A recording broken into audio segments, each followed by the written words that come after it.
तो यूपीपीएससी 2023 के लिए जो भी बच्चे तैयारी कर रहे हैं, उनको तैयारी को आसान बनाने के लिए हम जो पिछले 5 साल के जो प्रीवियस ईयर क्वेश्चन हैं का हम ट्रेंड एनालिसिस कर रहे हैं। जैसा कि आप बोर्ड पे देख रहे हैं, इकोलॉजी इन्वायरमेंट का हम ट्रेंड एनालिसिस करेंगे 18 से 22 तक का। तो अभी हमने पिछले वीडियो में 2022 के पेपर को जो उसका एनालिसिस किया था, आज हम 2021 के पेपर का एनालिसिस करेंगे। इसमें हम कुछ महत्वपूर्ण बातों को देखेंगे जो लास्ट में उसका जवाब आपको दिया जाएगा। जैसे इसमें पहली महत्वपूर्ण बात हम ये देखेंगे कि जो प्रीवियस ईयर में जो 21 में क्वेश्चन पूछे गए हैं, क्या वे क्वेश्चन दोबारा रिपीट होते हैं? क्या क्वेश्चन रिपीट होते हैं? इस चीज को हम देखेंगे। और साथ ही हम एक पॉइंट ये देखेंगे कि वो वे कौन से एरिया है जहां से प्रश्न पूछे जा रहे हैं, इसको भी एनालिसिस करेंगे। साथ ही मैं आपको वो चीज भी बताऊंगा कि 2023 में कहां से प्रश्न पूछे जाने की संभावना है। आइए हम ट्रेंड को एनालिसिस करते हैं। पहले क्वेश्चन को देखते हैं। पहला क्वेश्चन है, विश्व ओजोन दिवस मनाया जाता है। ए है 25 दिसंबर को, बी 21 अप्रैल को, सी 16 सितंबर को, डी 30 जनवरी को। तो आपका आंसर है 16 सितंबर को मनाया जाता है। दोस्तों, ओजोन दिवस सबसे पहली बार कब मनाया गया था? तो 1994 में पहली बार ओजोन दिवस को मनाया गया था। इसके बारे में अगर हम थोड़ा सा और जानें, तो दोस्तों ओजोन क्या होता है? ये O2 प्लस O से मिलके बनता है। इसका फॉर्मूला होता है O3। जो ओजोन दिवस है, इसकी पहली बार चर्चा की गई थी 1987 में। आपका एक बहुत ही इंपॉर्टेंट है, मॉन्ट्रियल प्रोटोकॉल। मॉन्ट्रियल कहाँ पे है? ये आपके कनाडा में स्थित है। तो आइए इस जानकारी के साथ हम अगले क्वेश्चन पे आते हैं। कार्बन क्रेडिट की अवधारणा उत्पन्न हुई थी। तो दोस्तों यहाँ पे हमें ध्यान देना है कि कार्बन क्रेडिट बहुत ही इंपॉर्टेंट है। कार्बन क्रेडिट बहुत ही महत्वपूर्ण है। तो इसके बारे में हम देखते हैं। पहला है अर्थ समिट में, बी है क्योटो प्रोटोकॉल में, सी है मॉन्ट्रियल प्रोटोकॉल में, और डी है G8 समिट में। तो आपका आंसर है carbon credit Kyoto protocol. Carbon credit के बारे में थोड़ा सा हम जानेंगे कि कार्बन क्रेडिट होता क्या है। दोस्तों, होता क्या है कि कार्बन क्रेडिट एक परमिट होती है। एक परमिट होती है। जैसे मान लीजिए कि एग्जांपल्स में आपको समझाता हूं। अगर कोई ए कंट्री है और एक बी कंट्री है, इसके पास 100 टन कार्बन क्रेडिट की परमिट है, इसके पास भी 100 टन कार्बन क्रेडिट की परमिट है। अगर इसके पास जितना कार्बन क्रेडिट की परमिट है, अगर इसने 80 टन कार्बन डाइऑक्साइड को उत्सर्जित किया है, और ये अगर आपका 120 टन कार्बन डाइऑक्साइड को CO2 को उत्सर्जित किया है, तो इसके पास +20 शेष है और इसके पास -20 है। तो यह जो है, इससे कार्बन क्रेडिट का क्रय कर सकता है, इसको खरीद सकता है, और इस आधार पे ये अपना बैलेंस बनाते हैं। तो सबसे पहले कार्बन क्रेडिट को कहां पे? क्योटो प्रोटोकॉल में इसकी जो है अवधारणा आई थी। आइए हम नेक्स्ट देखते हैं।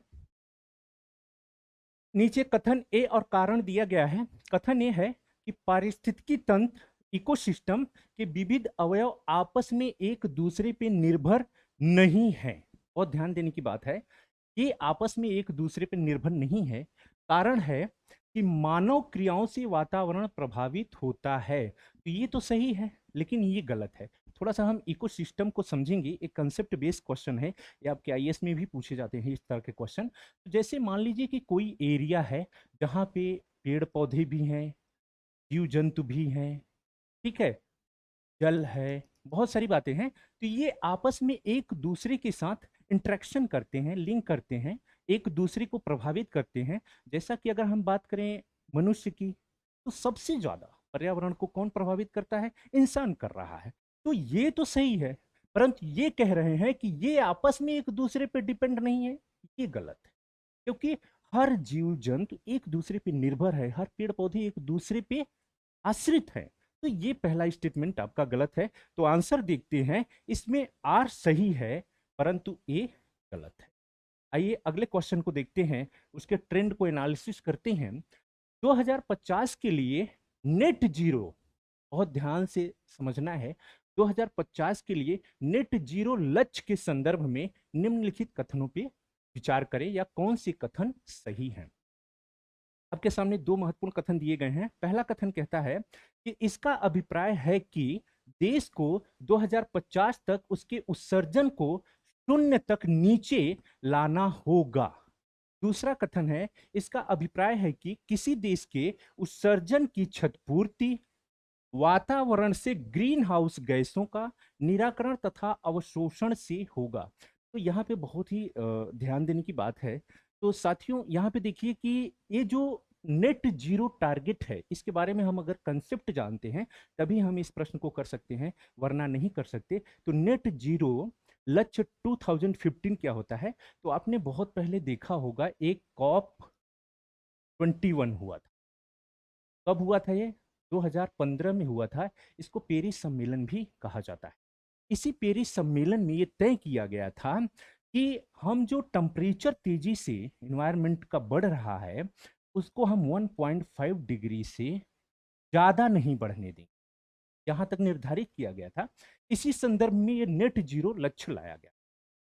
नेट जीरो लक्ष्य का मतलब क्या होता है? इसका मतलब ये नहीं होता कि कार्बन को जीरो कर देना, बल्कि नेट जीरो टारगेट का मतलब होता है, जरा समझना, जैसे मान लीजिए कि कोई कंट्री ए है, अगर इसने कार्बन उत्सर्जन किया 100 टन, ठीक है, 100 टन कर रहा है, तो नेट जीरो का मतलब होता है कि ये इसको ऑब्जर्व भी करे, इसको शक करे।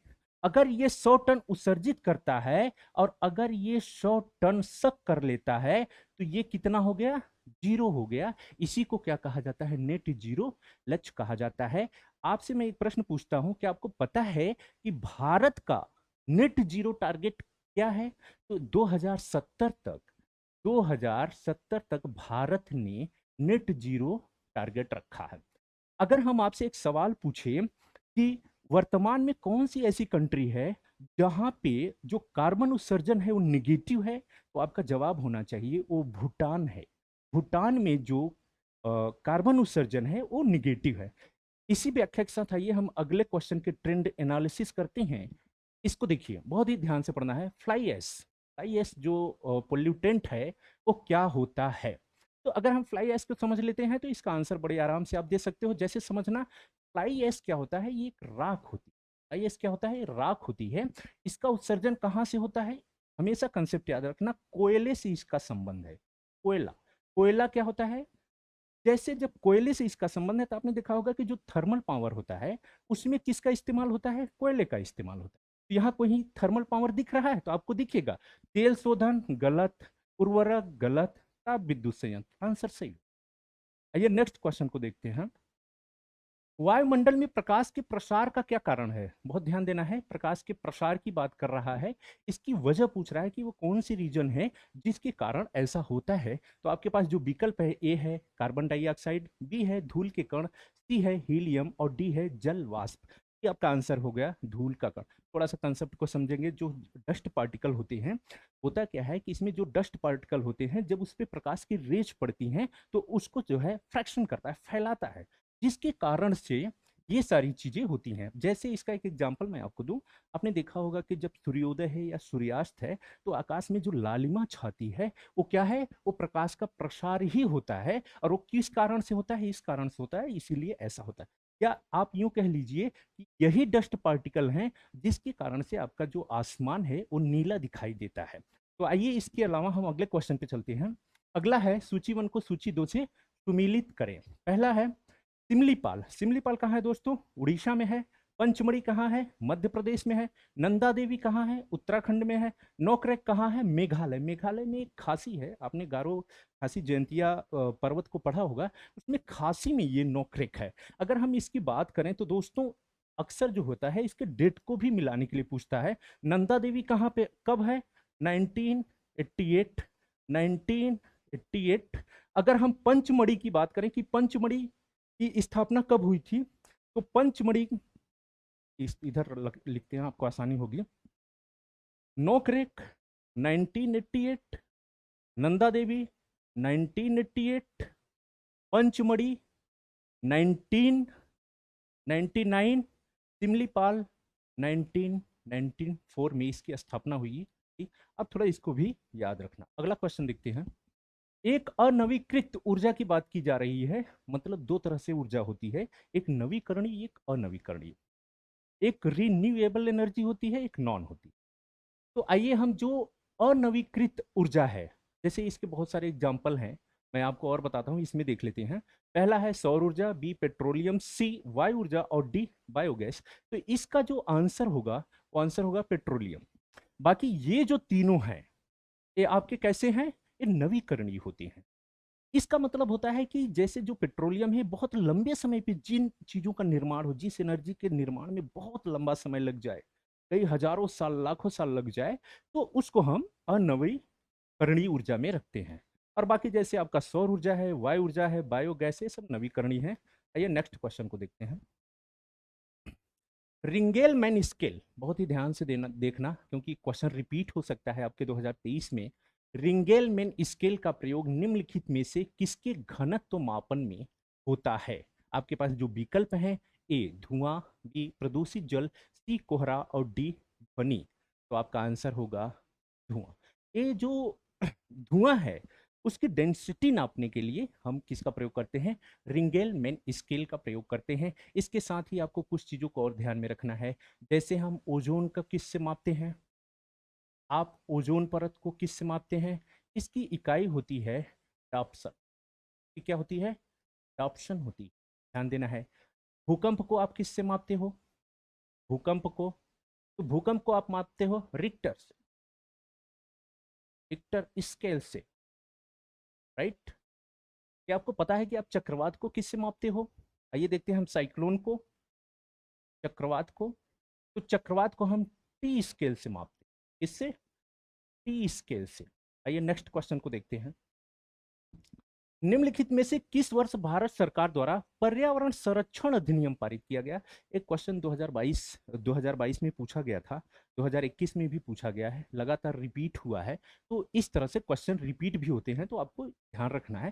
पहला विकल्प आपके पास है 1982, 1986, 1990 और 1992। तो आपका राइट आंसर होगा 1986। इसके साथ आपको क्या याद रखना है कि वन्य जीव अभयारण्य, वन्य जीव संरक्षण अधिनियम कब पारित हुआ था? 1972 में, आपको याद रखना है। अगर अब जल प्रदूषण अधिनियम की बात किया जाए तो ये संरक्षण अधिनियम कब पारित हुआ था? 1974 में, राइट। अगर आपसे वायु वायु के बारे में पूछा गया कि वायु प्रदूषण अधिनियम कब पारित किया गया था? 1981 में। इस तरह से आपको याद रखना है। अगर ध्वनि पूछ लिया जाए कि जो ध्वनि प्रदूषण है उसके संरक्षण के लिए कब अधिनियम पारित किया गया था? ये आपका है 2000 में। तो आइए अगले क्वेश्चन को देखिए। इको मार्क बहुत ही इंपॉर्टेंट क्वेश्चन है, अक्सर ये परीक्षा में पूछा जाता है। इको मार्क प्रतीक निम्नलिखित में से किससे संबंधित है?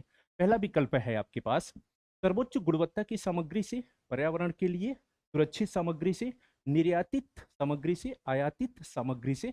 तो आपका आंसर होगा ये पर्यावरण के लिए सुरक्षित सामग्री से। तो इको मार्क के बारे में हम थोड़ा सा जान लेते हैं।